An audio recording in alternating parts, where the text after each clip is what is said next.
Hi, everybody. I want to thank you all so much for joining us for the final installation of our Studio Arts Israel series.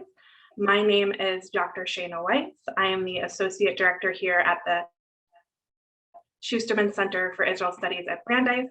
This series is a partnership, a pilot partnership between HBI, J-Arts, and the Schusterman Center, and was made possible with generous support from CJP Art and Culture Grant. Over the course of this year, led by the fearless Karen Tab, it brought together leaders and artists from across different art forms to think about how Israeli art represents opportunities and challenges today. I also want to thank everyone, of course, who made today happen. Anna on the technical end, everyone at J-Arts, and everyone at HBI. Just a few technical notes before I introduce our speaker. There is live captioning. If you would like to turn it off, you can turn it off under the live transcript button. We will accept questions anytime in the chat, and I will do the Q&A at the end. And lastly, I'd love to introduce our speaker today, and that's Tamar Borer. Tamar is a choreographer, a performance artist, a dance teacher, a guided imagination therapist who lives and works in Israel. Her dance deals with social and philosophical themes concerning human evolutionary processes. Since 1988, she creates and performs all sorts of works by herself, solos, duets, and ensembles with different artists across disciplines. In 1990, she was involved in a car accident, which gave her a, quote, new body with paralyzed legs. This challenge only empowered her life quest to dance with her soul. She has performed all over the world: France, Italy, Bonn, Germany, Hokkaido, Japan, Mexico City, Oslo. She does numerous workshops. She has gotten prizes from all over the world, including the Albert Gobert Scholarship in Holland, Ot HaChesed, the sort of Sign of Chesed Scholarship from Israel. She is supported by the Office of Education and Culture, Mifal HaPais, in the municipality of Tel Aviv. We also have additional links to Tamar Borer's performances. We will put those in the chat so that you can enjoy her art and performance even more so. And I just want to note that those are for self-use only.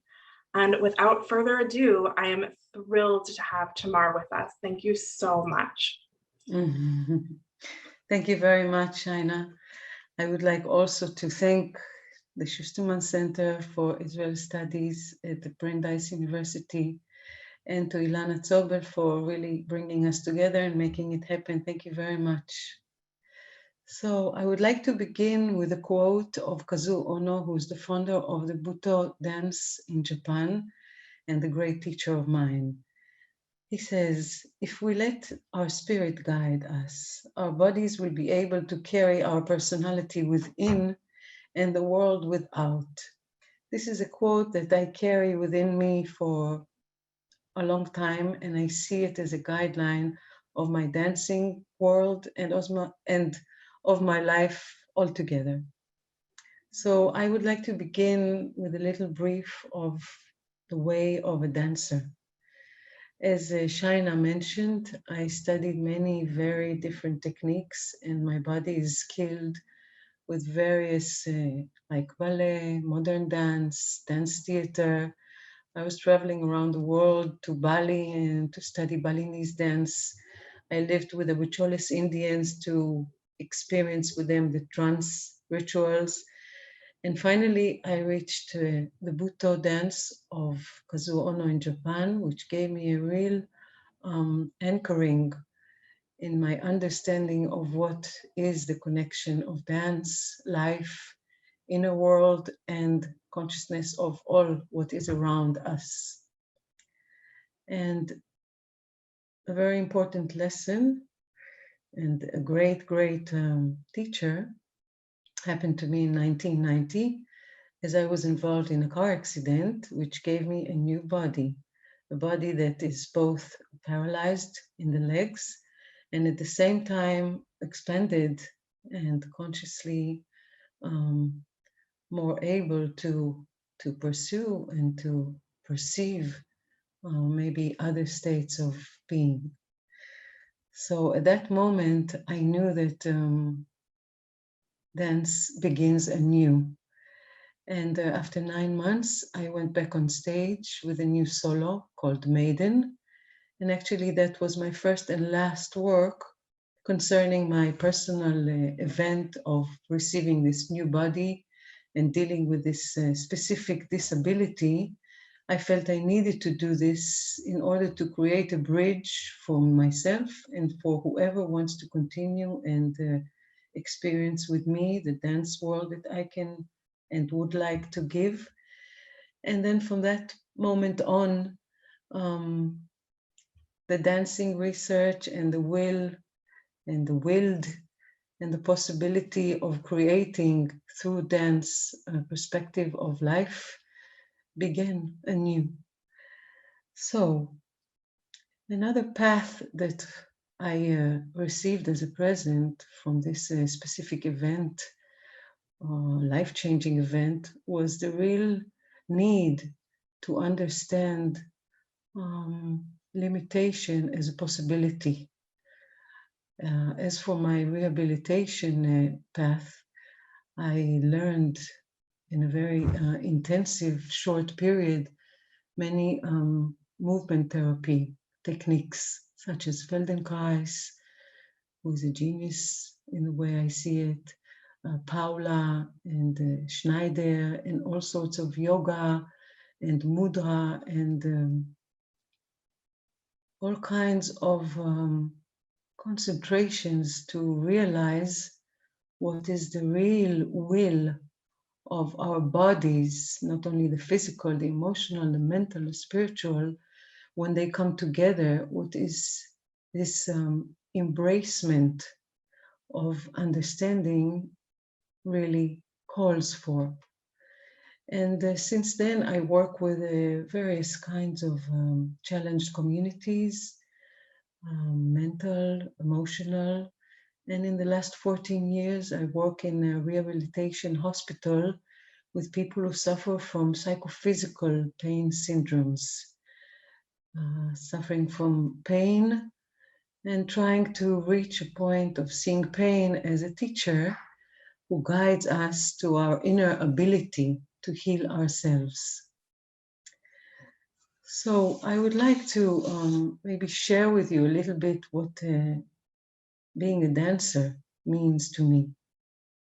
Being in a constant motion of transformation and sometimes also metamorphosic changes.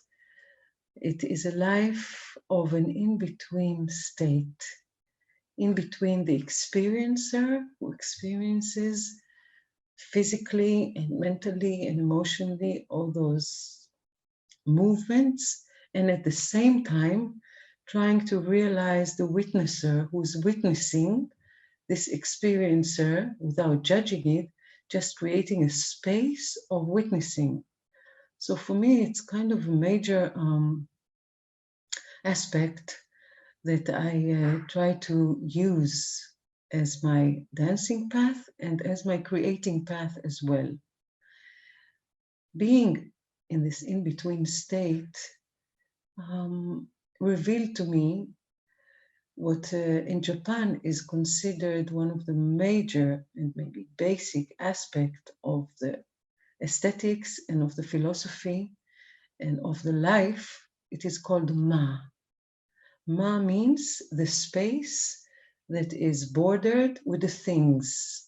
All things are there just to create the vacant space, the Ma. Being a dancer, this vacant space calls for a still motion, a place that can be silent, to be able to perceive all that is there in this vacant space, sometimes unseen, sometimes hidden and then suddenly revealed, all for the purpose of, how to say, really allowing another kind of attentiveness, of listening to occur. And for me, it's maybe a major place that I'm interested in researching at all times, and definitely specifically while I'm dancing myself. I would like to share with you through 3 works of mine, 3 themes that are mostly at the top priority of my interest to investigate, to research. So the first one would be the overlapping of life and death. This moment where life and death occur at the same time. Death not as a tragedy or as an ending phenomenon, but as actually an opportunity of realizing this very extreme, vivid potential of being reborn. Reborn with consciousness, reborn with physicality, and reborn with all that can come, pop up, and explode into consciousness at this moment. So perhaps to explain or maybe show a bit of what I mean by this overlapping of life and death, I chose one work of mine that I created in 2011 called Yamuna. The word Yamuna is derived from the river of death in India. The work is inspired by a poet called Rabindranath Tagore, who's a very known poet. He was the first Asian literature artist to receive the Nobel Prize in 1904. And he wrote this book, A Lover's Gift. He wrote it to his wife who died at a very young age. And after she died, he wrote all those poems, love poems to her. So with this as my inspiration, I created Yamuna. It's a piece for 3 dancers, and it happens within a kind of large flower, 5 meters in perimeter, that was handmade by a metal artist living in Israel, a Japanese one, called Nobuya Yamaguchi. And us 3 dancers, we dance within this flower, metal flower, that is covered within with this special sand, little grains of light pink sand from a mountain in the north of Israel. Sand represents the timelessness, also represents this very tiny little thing that when you choose it to give it a present, it can perhaps manifest this part of my life that I would like to share. Sand is also something that has a great amount of in the desert, Sinai Desert, and it's a place that I love to visit. It's an amazing desert, and I have there are so many Bedouin friends. Bedouins are the people who live, the locals who live in the desert, and I learned from them about sand burials. And we practice it also within this large flower of sand. We buried ourselves within the sand. It has a cleansing quality and it has also a quieting quality. So maybe we can watch the first trailer. It's a short trailer of the work Yamuna. Please, can we see this, Anna?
Thank you. So the two women represent the one who is in his memory is a dead woman who he longs for, and the one who is maintaining as an inner voice, continuously living within him, that he can continue to have a relationship with, communication with. Okay. Now, the next theme I would like to share with you is metamorphosis. And I chose to show you a work I did in 2017. It's called Meta, for metamorphosis. Also, the word meta in Pali means loving kindness. And this work is actually a feminist work. It's inspired by feminist literature. The first one is an Iranian author called Shaharnush Parsipur, who wrote a book called Women Without Men. And in one of the chapters, she speaks about a woman who transformed herself into a tree. And another story by, actually it's a poem by an Israeli poet, Sharon Ass, speaks about the longing of a woman to a miscarried child who was never born. And the other story is about the wife of Lot from the Bible, who, the way I perceived her story, was courageous enough to turn back and become a monument of salt because she wanted to see and view reality exactly as it is, not run away from it, but see it as is. And amongst all those stories, Noah Shavit, who is an amazing dancer, and myself, we metamorphose and change forms and images from one story to the other, from one image to the other. And it was really a great time to dance all those tremendously powerful feminine aspects. So maybe we can view the next trailer of Meta.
מחצית החורף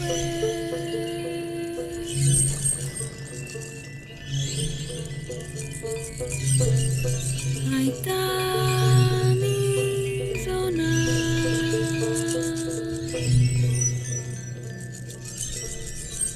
מחלב אדם מחלב אדם.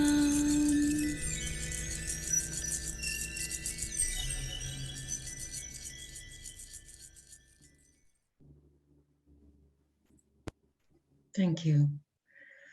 So all materials, and there were many, many of them in this work, were also materials that has been through a process of transformation, beginning with costumes from many, many years ago that I transformed into what was necessary for Meta, and tatami that I imported from Japan and transformed into various different forms of floors for the dance, and so on. Okay, what was so special for me in this work was the possibility of stopping the time. In between all those transformations, there were each and every time a moment of timelessness. And for me, this timelessness is a very, very precious thing that in the daily life is much more difficult to perceive, to give space to. And in the dance world, it's a precious jewel that can occur when we are ready to give it the space. Okay, and The last work that I would like to share with you for today is called Nur. It's a new piece dealing with the need or call for social awareness.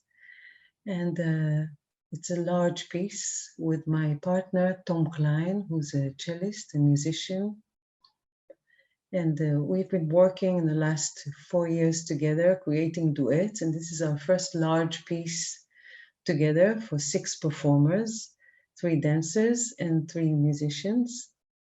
And we begin again with a story, a surreal vision derived from the book of Ezekiel, the first chapter, the chariot, Maaseh HaMerkava.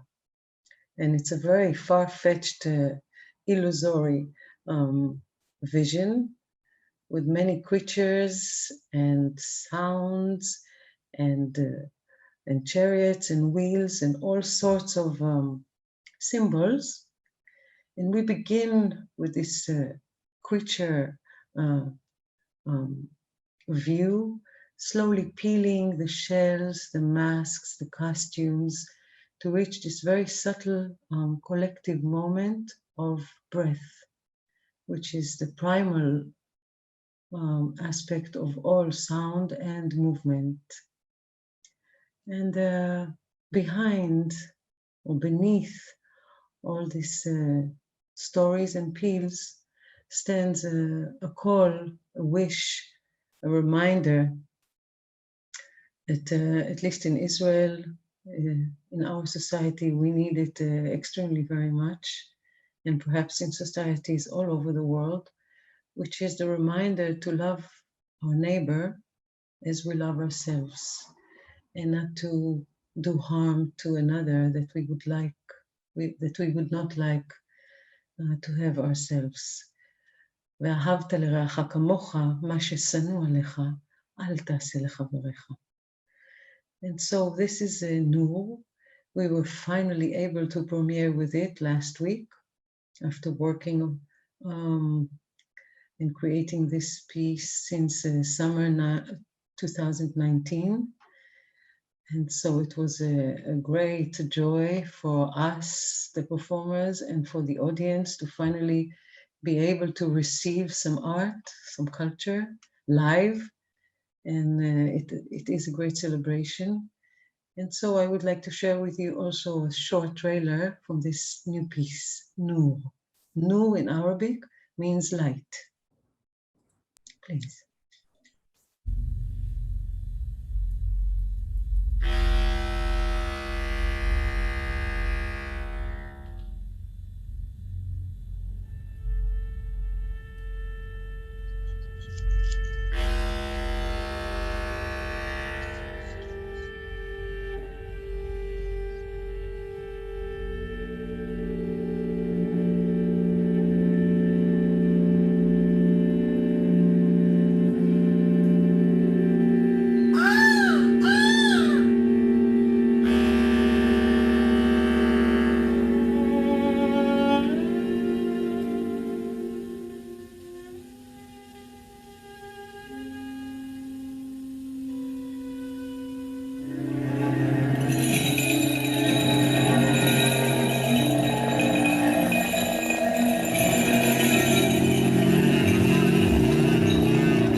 Okay, so perhaps for conclusion, before we begin the questions and answers that I would love to answer, I would like to share with you another idea,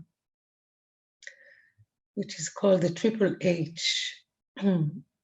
What does a dancer need to have in order to be a vivid one, or maybe a human being? So the Triple H is the hungry, humble, and honest. Hungry as in curious, always wanting to learn more, to develop, to perceive. Humble is just knowing your right measurement, where you begin, where you end, and how you live within full-heartedly. And honest, well, we all know what is honest. Honest is walk your talk, is be what you really are, and allow it to be expressed wholeheartedly. Maybe you have other suggestions for another H. Thank you. Thank you so much, Tamar. I have so many questions. I know our participants have so many questions. So please continue to send them in, and I will try and get to as many as you can. And I want to start with talking a bit about mindfulness and meditation, because I know that's a huge part of your practice. You mentioned it a bit, but I was wondering if you could speak more about it and how it plays into your art and your creations. Okay.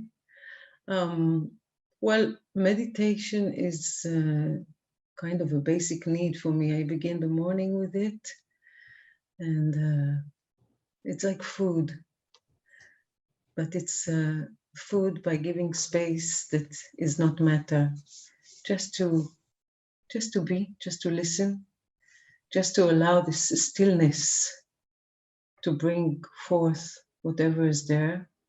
And when it comes up, allow it to melt and move on. Actually, I think meditation for me, more than anything else, is to remind myself again and again that there is this silent place, which is like a still motion, still movement, that is always there as a solid and a permanent state that I can always return to and also come out from. So this is basically what it is for me. Thank you. There's another question about inspiration for your art. And I also wanted to add another question with that, and that's your process, right? You've been involved in so many different angles. You're a dancer, you're a choreographer, you do workshops. What is your creative process like? Okay. It's like an endless question, because every time the creative process reveals itself anew, but usually it begins with this aha kind of glimpse. It can be an image, it can be a theme, it can be something that really occupies me, that I would want to go on and research and solve. Maybe I can say it begins as a spiritual and mental necessity. And normally it's always born from the last piece. It's like I almost have no space that is not a creative process in my life. I always go from one process to the other. Sometimes there are two happening at the same time. And then I begin to write it and draw it. I have this kind of a language of kind of animation, small drawings that I have as a coded language. And slowly I begin to see the maps and write them and draw them. And from this I begin. And when I have perhaps enough information, I take this notebook and go to the studio, and then I leave it on the corner and begin anew, seeing what my body can bring out from all that is already accumulated throughout this mental and spiritual process. And from there, sky's the limit. It depends on the people that I collaborate with, the media that I choose to involve. But it's a very adventurous and fascinating, always showing me some wonders that I do not know about. Maybe I can also describe it as tohu vavohu. Tohu vavohu is actually originated in the Book of Formation, which is the essence from where the whole Kabbalah, the Jewish mysticism, began. Mhm. And it's very beautiful. Tohu vavohu is actually derives from the two verbs. Tohu means tehiyah, wandering, and bohu means behiyah, gazing. And it says, when you wonder about what is within this emptiness, and you really want to know what is there, you understand that in order to see through this vacancy, you need to gaze, not to concentrate on any particular detail, but allow your view to expand to a very wide angle, and then it begins. And of So maybe course, that's and of course, right, to remind our listeners, right, tohu vavohu, this sort of nothingness, is also the way that the Bible in the book of Genesis, right, talks about the world in its primordial state as well. yes. So that adds.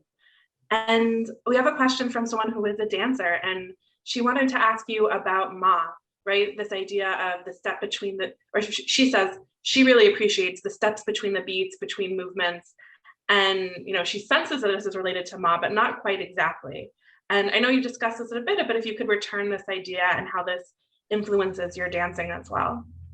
Okay, wonderful. It's a very beloved subject for me. Ma in Hebrew, in ancient Hebrew, also means the female god, or Shechina. And so Ma is actually the fullness that exists without us being able to control it. We can join it, we can allow it to influence us in a non-mental or intellectual way.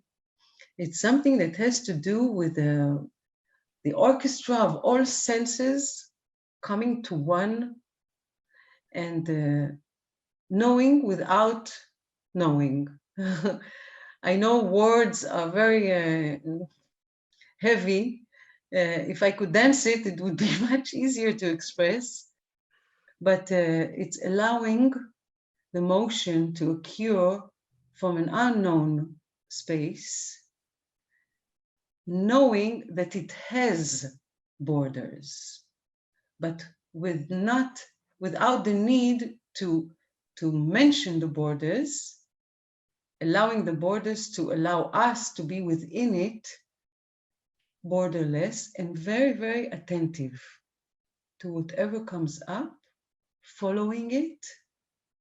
And from this point, I will have to show it in a workshop because it becomes too abstract, unfortunately. I'm sorry. No, I think that gives us a grasp. And I have a question about your audience, right? How do you, relate to your audience? You've also, do you feel like they understand, where is your message per se, where is that meaning? And how does that differ all over the world, right? You've performed all over the world. So how do Israelis versus Japanese versus Norwegians or Mexicans react to your work? Definitely. First of all, my audience is my most welcomed guest.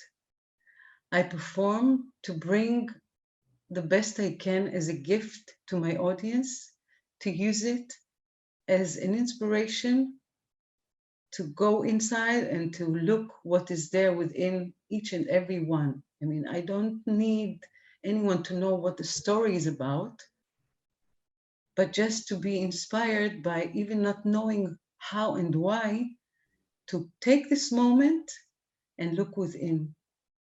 For example, in these performances that we had of Nur, in the end, I ask everyone from the staff and from the performers not to begin clapping, just to allow the darkness and the silence to be and see what happens. And actually, in this performance, I had like the best moments, 4 complete minutes of everybody sitting in the one hall in darkness and silent. And afterwards, when we spoke about it with the audience, people said that it was maybe the most precious time of the whole performance, to be able to just reflect what one's self wishes to bring out, influenced by, inspired by, or just by having this precious moment of one with this intimacy with oneself. And of course it varies. I mean, in Germany, nobody knew I was paralyzed or handicapped or using a wheelchair or whatever way you want to call it. So it was like an unbelievable surprise for people to see what? No. And yeah, it has a lot to do with the mentality and the culture. I mean, in Japan, when I last performed 3 years ago, it was amazing. People are actually living in a world, in a daily world that consists of all those aspects that I try to research, and the remarks were so like from within the work, and so on. I mean, I think it's not only the culture or the place; it's really the individuals Mhm. and what they come from and what they wish to receive. So one of the things I loved about your performances that we saw today is that the dancers are not on stage alone. There are objects, there's sound, there's human voice, there's music. And I was wondering if you could speak about those elements in your work and those interactions and how they play into the meanings that you're trying to create. Yes.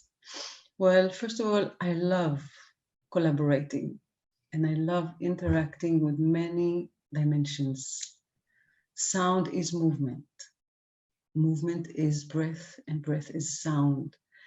And each object, whether it's this darkened aluminium, we call it black wrap in the professional world, that has an amazing process of disintegrating and also an amazing vocal, and the bells, and each and every object has its own spirit, its own soul, actually. And I love to reveal it, and even rather to give it space, to see how the still object is coming to life and begins to dance, and how the dance can be so still that it allows the space to move about. And that's the reason I really appreciate all what is, whether it's industrial or completely organic, whether it's human or an instrument, and it all comes together to this symphony of life. We're not alone in this world. And I think it's a great idea to be attentive and realize that we are together here as much as possible. So someone in the comments added that the fourth H is maybe holy or heartfelt. And with that, I wanted to ask about your approach to Jewish texts, right? Kabbalah, Tanakh, Bible, especially, these are not always the usual, so to say, texts, right? To take something like Maaseh Merkava, right? The work of the chariot, a vision in the Bible that's so, I don't want to say out there, but the Talmud says you actually can't speak about it in public. It's too holy. Yes. What is your relationship like with these texts, and how do they inform what you do? Okay. So first of all, I live here in Israel, and I love the language. I feel the essence of the sound and the forms of the letters actually vivid in my bones. It's a very instinctive approach. And as I do love literature altogether, I really appreciate the Hebrew and the antiquity of it. And I don't take the Jewish religion as is. I mean, religions I respect it, but I don't feel the need for a religion. I do love to research and to feel anew concepts from the Kabbalah. And I know it's considered not right to do it or whatever. We'll but, allow it. I think not allowed, yeah. But I think if you come from the heart and bring forth innocence and the will to reveal how this very holy and untouched word or definition relates to the simple, intimate, personal, vivid being, I think it's allowed, and I find it fascinating. So it's a natural need for me as a part of this place, for the bad and for the good. I think it's a privilege to live in Israel because it's so difficult, mentality, and so on. There are some very anchoring stones that are so precious to be a part of. And for this, I'm very grateful. Thank you. We got a question about, you describe yourself as having been gifted a new body, right, after the car accident. And I was just wondering if you could speak more about that, how others have reacted to that, especially if perhaps you've interacted with other dancers with disabilities and what that has been like. Yeah, I think it's a major theme. And I want to say, before I begin to talk about it, that it's only my very personal point of view. And it has nothing of, and I respect every person with the limitation that we all have to have his own view and way of dealing with and perceiving it and knowing for oneself what is right. So for me, being a very active and strong dancer with the legs of a horse, to lose it all in one instant and become like a flower on a very thin give all, was of course an extreme phenomenon and a very dramatic one. But at the same time, or maybe even because of that, the burst out of need to find what is within, perhaps is the creative necessity that I do live with ever since I can remember myself, didn't allow me or didn't create the need in me to dwell over it. In short, I didn't have the time. My first question was, new body. I wonder what dance can come out of this. And this is what I was very busy with. So normally I don't find myself dancing with people who consider themselves handicapped dancers. When I dance, I feel complete, totally healthy, and even more than in my daily life. So, of course, I deal with a handicapsy. I cannot walk. But when I was in Vietnam with my son, just before I went to the army 3 years ago, and we met this guide, this mountain man guide, who was going to take us on those almost impossible paths, so narrow and so steep, along those marvelous, amazing scenery there. He met us and he said, so what would you like to do? And I said, well, we would like to travel the mountains. And he looks at me and he says, can you walk? And I said, no, but I can fly. So he said, okay. So all we need is a rope. And that's what we did. We got a rope to tie it in the back of the wheelchair when we go downhill, and to tie it in the front of the wheelchair when we go uphill, and all the rest was just this dance that we had together. So it's not a denial, for sure not, but there's some things that are much more interesting and revive my curiosity than being busy with this limitation. Thank you. It reminds me, our very own Alana Sobel, as you mentioned, has written about your work, and right, she talks about vulnerability and agency not as a binary, but as two aspects of things that can come together. And I think that's Yes. very just beautifully symbolized.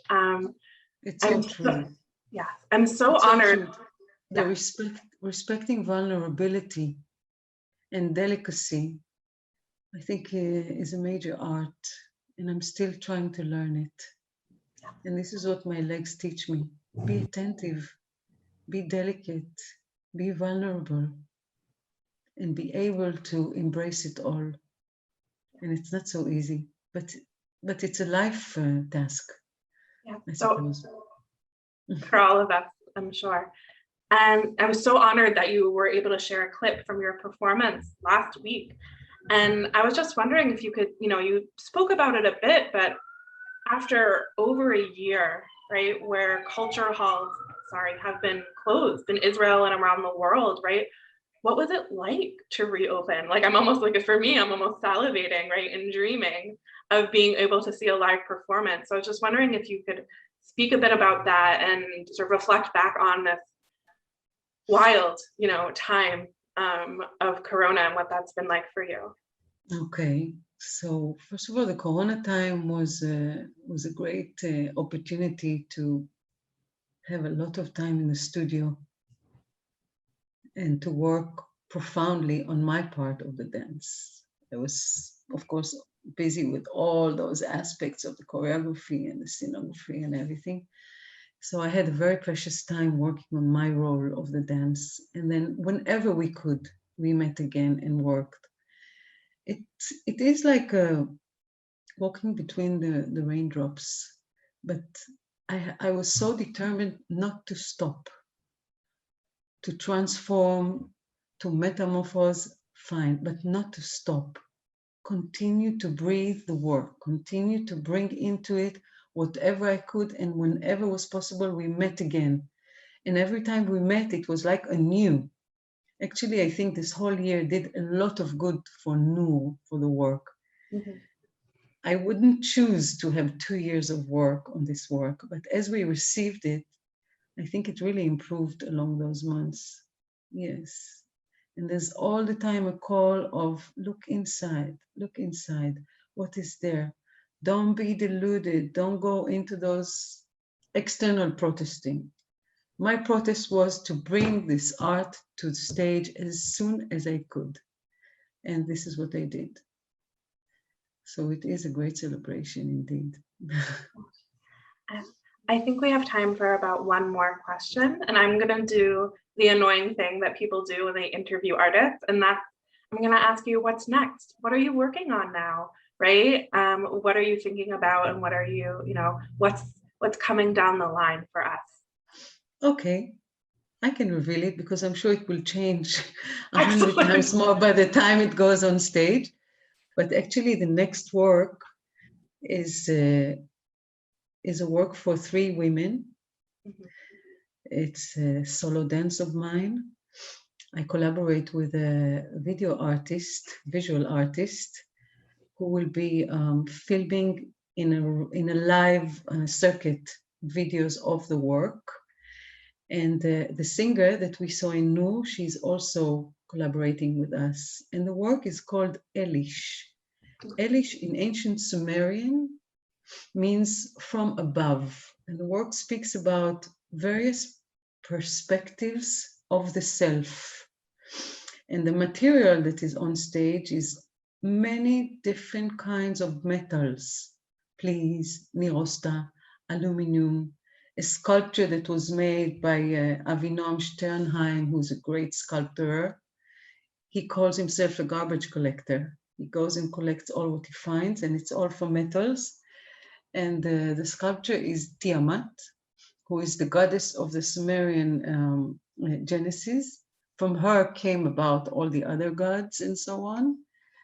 And well, all the rest we will have to see. But it's coming. it's happening. Right now, now I want to ask you all about Canaanite theology and, Sumerian grammar and all those things. But again, I want to thank you, Tamar, so much for joining us. I want to thank, again, everyone who made the Studio Israel series possible. Our partners, HBI, the Hadassah Brandeis Institute, J Arts. It's been a really incredible and transformational experience. I also want to remind everyone in our audience, first of all, thank you for coming. And secondly, that all of our organizations have so much going on. HBI currently has an amazing online art exhibition. We are launching a virtual art exhibition very soon, the Zionist Phantom. J Arts has a whole host of programming. Please check out all our social media. And thank you to Karen and to Anna and everyone behind the team who made this possible. Thank you so much, and I hope you all have a lovely day.